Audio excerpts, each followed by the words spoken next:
A flat scissors results from a low speed horizontal overshoot. In this fight, you'll need to minimize your forward travel and turn radius to gain the position advantage. There are three phases to a flat scissors.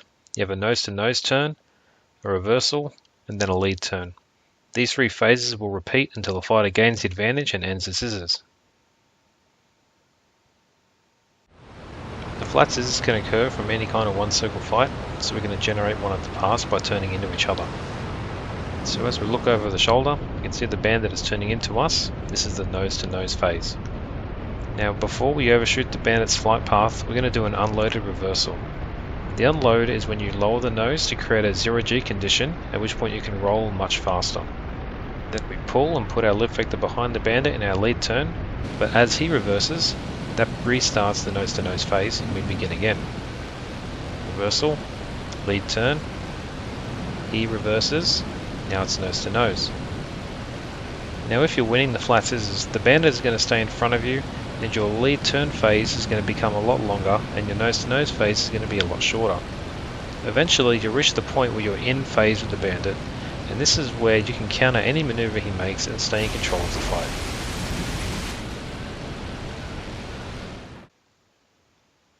You'll end up in a flat scissors if you mismanage your range, angles and closure, resulting in an overshoot. If you end up in one, your goal is to minimize your forward travel and your turn radius. You'll do this by turning hard towards the bandit inside of their turn circle and create some turning room. Then you can reverse the direction using unloaded rolls as we talked about, and use that turning room for a lead turn. It's important to know that if you put your lift vector in lag pursuit, this is the best way to help reduce that forward travel. And as the flat scissors progresses, the range between the fighters will get smaller and smaller. It'll make it harder to disengage.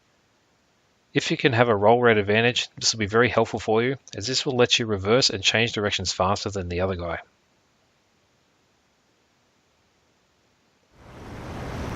Here we're going to start in a defensive position, and we're going to try and generate a flat scissors by judging our reversal correctly. You only want to reverse if the bandit has a fast line of sight rate, at a medium to high aspect, and a low range.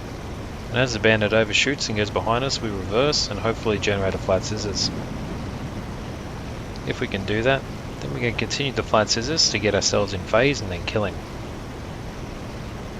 Now if the flat scissors ends up being a lot more competitive and it's hard to keep him in front of you, then you have the options of disengaging or continuing a turn at the pass instead of reversing to create a two-circle fight.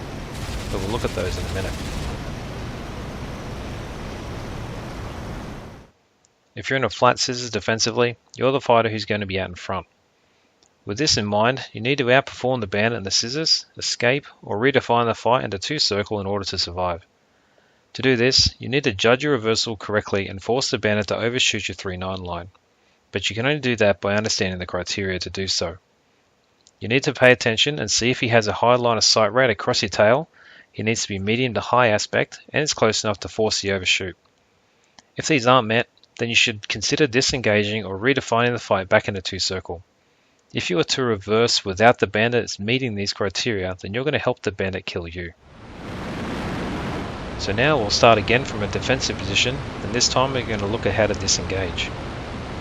As he approaches our 6 o'clock, we're going to break into him, get him to cross our flight path, meet the reversal criteria, come back towards him, perform a lead turn, and now we're in a flat scissors.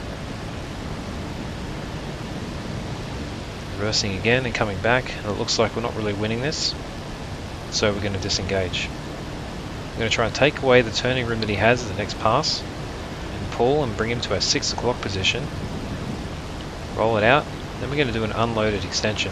So we're going to slowly push the nose over, so we're at 0G. In this way, while we're in a dive, we can accelerate as fast as possible. By doing this, we're creating a large amount of separation. If we continued our turn instead of extending or reversing, this would create a two-circle fight. If you want to change the flat scissors to be two-circle or to disengage, this is when you're the fighter who's in front and you're losing the flat scissors. Your goal is going to be to either create maximum separation after a pass or redefine the fight into two-circle. To do this, you're going to minimize your in-plane turning room at the pass, but you don't perform a reversal at this point. Instead, you're going to continue your turn and pull the bandit to your 6 o'clock position. Once he's in the 6 o'clock position, then you're going to perform an unloaded extension which is when you're lowering the nose to create 0G during the dive. This will cause the plane to accelerate as fast as possible. I hope you enjoyed the video covering the flat scissors. If you did, let me know by using the like button or leave a comment. And don't forget to be a subscriber using that bell icon so you can see new videos as they're released.